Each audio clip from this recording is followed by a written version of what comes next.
Bonjour à tous, aujourd'hui une nouvelle vidéo sur la chaîne dividende-action.fr. Aujourd'hui, ça va être très simple, on va s'intéresser à quels sont les différents types de dividendes que potentiellement vous allez être amené à toucher dès lors que vous investissez dans une société cotée en bourse. Alors, qu'est-ce qu'un dividende? Petit rappel pour ceux qui ne savent pas. C'est une rémunération au même titre qu'un salaire dès lors que vous allez bosser dans votre entreprise. C'est là pour le coup, vous investissez de l'argent dans une entreprise et l'entreprise, voilà, selon son planning entre guillemets, elle va vous verser tous les ans, tous les mois des dividendes. On va voir ensemble quatre types de dividendes: dividendes ordinaires, exceptionnels, en action et l'intérimaire. Et on va voir en détail un petit peu finalement ce qu'il en est pour chacun de ces dividendes. Alors le dividende ordinaire, très clairement, c'est le dividende que vous allez toucher le plus souvent. Ça représente plus de 50% des dividendes qui sont versés annuellement. Donc voilà.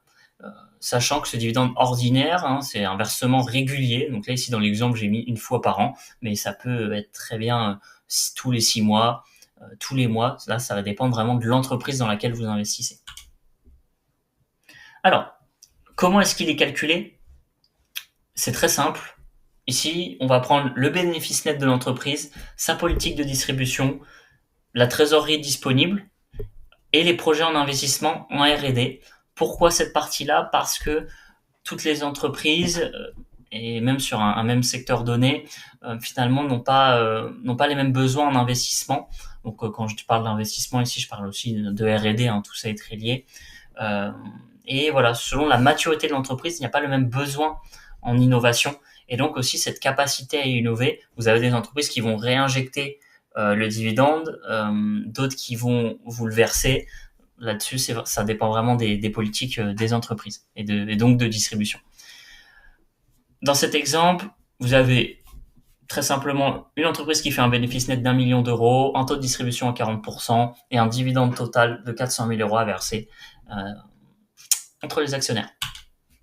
Les chiffres clés, voilà, c'est ce que je vous disais, c'était pour votre info. 2023, les dividendes ordinaires, c'est 54% des dividendes versés. C'est vraiment le cas le plus courant. Alors, vient le dividende exceptionnel. Je pense que là-dessus, le nom est assez équivoque. C'est un dividende qui est vraiment lié à une activité, à un événement ponctuel, exceptionnel de l'entreprise. Un exemple en tête, 2023 avec Total Energy, il y a eu une hausse de l'énergie en France. Eh bien, Total Energy ont décidé de verser un dividende exceptionnel aux actionnaires de l'entreprise.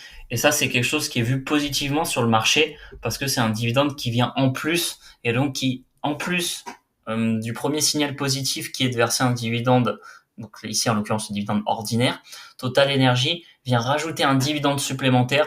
Ce sont des indicateurs qui, d'un point de vue marché, ont tendance à favoriser les entreprises qui font ça parce que tout simplement c'est un signal positif et un indicateur de bonne santé.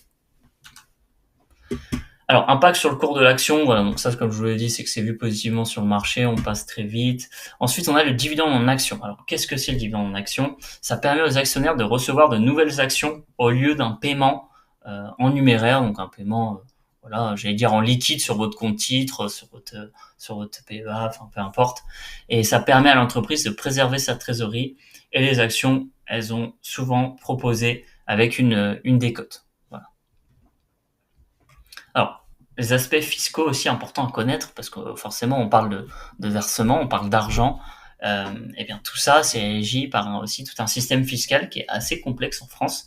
Je ferai des vidéos plus complètes sur toute cette partie-là. Il y a pas mal de taf malheureusement à faire dessus, parce qu'il y a beaucoup de choses à dire. Alors, les actions, elles sont reçues et donc elles sont valorisées à leur prix d'émission pour le calcul des plus-values futures. D'accord? Et donc, selon votre situation fiscale, ça va être plus ou moins avantageux. Le dividende intérimaire, on va avoir un acompte qui est versé sur le dividende annuel versé au cours de l'exercice. Ça nécessite un bilan intermédiaire certifié de l'entreprise et l'accord du conseil d'administration. Pour le coup, c'est un cadre de dividende qui est un peu moins courant et qui là vraiment est un peu plus spécifique au cas par cas en interne. Ensuite, on va avoir le cadre légal du dividende intérimaire qui est encadré par le code de commerce et les acomptes ne peuvent excéder des bénéfices réalisés depuis la clôture du dernier exercice. Ensuite, au niveau du calendrier et des dates clés, on va avoir la date ex-dividende, donc c'est la date à partir de laquelle l'action se négocie sans le droit au prochain dividende. D'accord? Donc ça, c'est important. J'en ferai une vidéo spécifique d'ailleurs dessus. Date de paiement, moment où le dividende est versé sur le compte des actionnaires. Ça, c'est vraiment les dates clés que vous devez retenir. Et en synthèse, donc le dividende ordinaire, c'est une rémunération régulière. Là-dessus, on peut pas faire plus simple. Les dividendes exceptionnels et en actions, c'est des opportunités de marché qui sont supplémentaires et vraiment liées à l'entreprise. Et le dividende intérimaire, c'est une distribution plus régulière qui est actée par le conseil d'administration de l'entreprise, assez simplement. Et de manière un peu plus visuelle, vous avez les dividendes ordinaires, exceptionnels, voilà, qui vont vraiment être finalement le cœur de ce que vous allez, en tant qu'investisseur, le plus toucher. Et comme je vous l'ai expliqué, les dividendes en actions intérimaires sont pour le coup un peu plus rares. On a tendance principalement à se concentrer sur les dividendes ordinaires, puisque les dividendes qui viennent, par exemple en cours d'année, comme le dividende intérimaire, sont elles un peu moins, prévisibles. Et donc, c'est vraiment un acompte sur le dividende. Enfin, c'est vraiment quelque chose de particulier.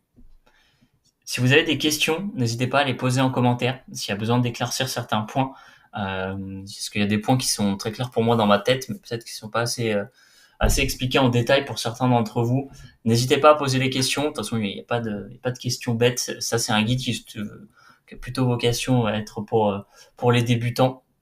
Donc, n'hésitez pas à poser vos questions en commentaire et puis je vous dis à bientôt pour une prochaine vidéo.